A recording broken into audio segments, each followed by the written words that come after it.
చెడు మరియు స్వార్థపూరిత ఆలోచనలు వదిలివేయండి. బద్ధకము అశ్రద్ధలను జయించాలి. ప్రయత్నశీలంగా ప్రతి పనిని సాధించాలి.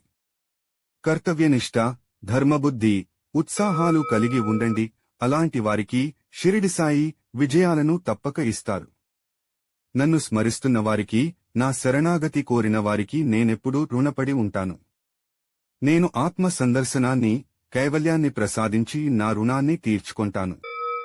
నేను అందరినీ దక్షిణ అడగను. ఈ ఫకీరు ఎవరిని చూపిస్తారో వారినే అడుగుతాను. కాని బదులుగా వారికి నేను తీసుకున్నదానికి పదింతలు ఇవ్వవలసి ఉంటుంది. ఓం సాయిరామ్.